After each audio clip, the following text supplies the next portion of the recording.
Y ya está con nosotros y le agradezco muchísimo a Alejandro Valenzuela, quien es director general de Banco Azteca. ¿Cómo estás? Muy buenas noches, Alejandro. Muy buenas noches, Víctor. Muchas gracias por invitarme. Qué gusto. Fíjate que pues hay muchas preguntas y ya en el marco de la convención bancaria, es que hoy lo estamos haciendo desde de oficinas, no estamos ni en Cancún ni en Acapulco, que es una pena, pero ¿cuáles son las perspectivas que tú estás viendo en términos generales de la banca en México?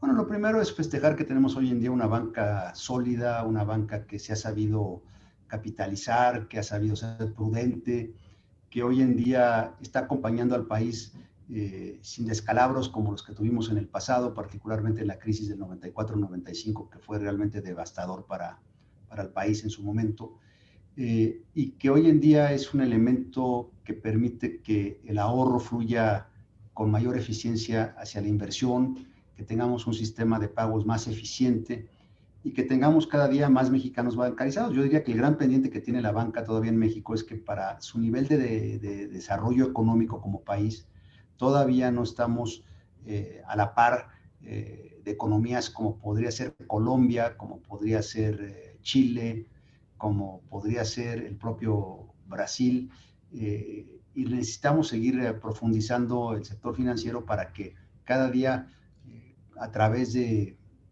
todas sus bondades, podamos lograr un fortalecimiento de la economía mexicana. Y me parece que es el gran pendiente, pero hoy en día celebro que a pesar del COVID-19 tenemos una buena banca. Bueno, el COVID también fue un impacto severo para todos los sectores productivos.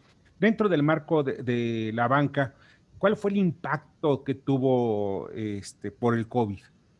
Bueno, pues el impacto yo te diría que todavía lo estamos viviendo. El impacto fue que de entrada la economía, el COVID trae una crisis económica muy fuerte. De hecho, tenemos la contracción más importante que México ha experimentado desde 1932, 31, cuando hubo la Gran Depresión en el mundo.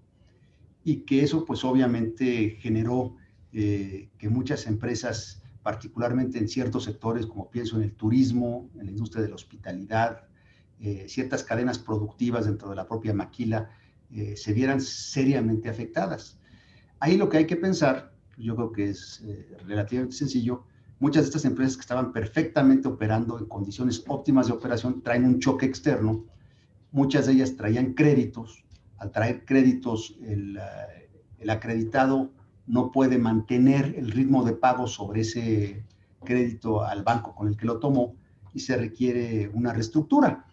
Celebro que las autoridades financieras el año pasado, el Banco de México, la Secretaría de Hacienda, la Comisión Nacional Bancaria y de Valores, hayan puesto en marcha este programa de 5 o 6 meses para permitir reestructurar o ayudar a respirar ante la coyuntura a estos bancos y a estos acreditados, y eso de alguna forma le dio tiempo a todo mundo de encauzarse correctamente, pero ahora como en toda realidad, pues va a depender en mucho de la recuperación que tengamos en los próximos meses, de cómo se van a ir pudiendo solventar estos créditos, porque si la recuperación no es tan robusta o tarda más, pues obviamente las necesidades de reestructurar más a largo plazo o la probabilidad de que se problemen algunos de estos créditos, pues es mucho mayor. Entonces, a ver, todavía estamos, yo te diría, lidiando con esta problemática.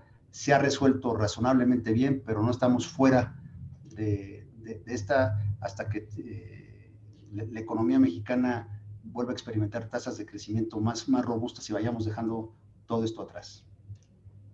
Oye, entonces en todo ello me llama la atención que también muchos de las empresas, las pymes, incluso fundamentalmente en el sector productivo, aumentó el crédito, porque me di cuenta que el crédito aumentó para la gente que pues no tiene pues muchos ingresos o ingresos sólidos.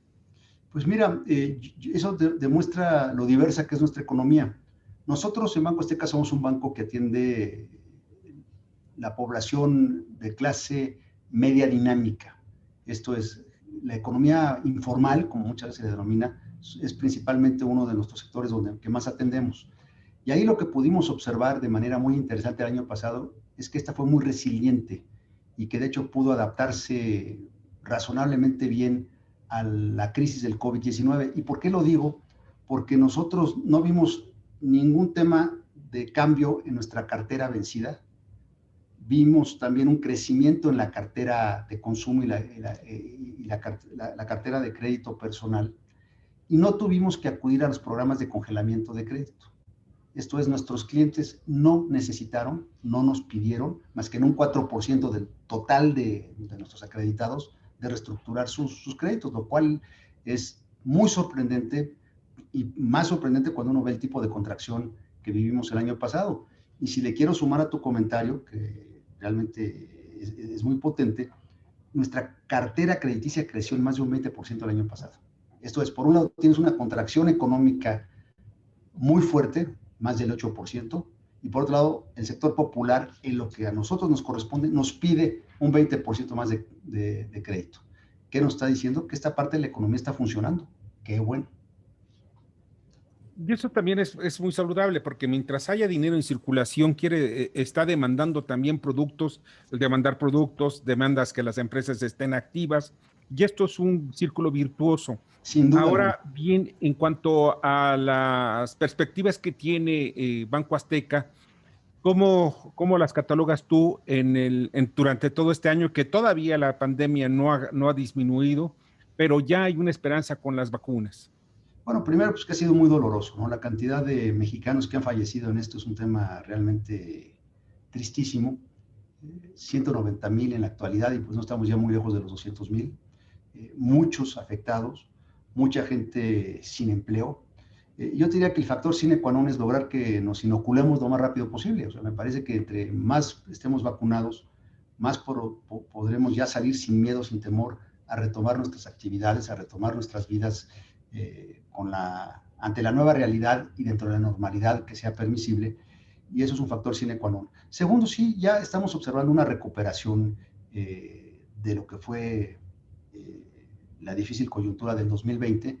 Vamos a crecer este año cercanos al 5%, qué bueno, pero todavía no nos lleva a los niveles que traíamos pre-pandemia, y eso lo lograremos en la medida que vaya creciendo la economía mexicana, pues en algún momento en el 2022. Entonces todavía falta un tramo, una travesía de desierto por recorrer, que tendremos que lidiar todos, y lamentablemente no es algo imputable a nadie, es algo imputable, pues ahora sí que al destino como humanidad.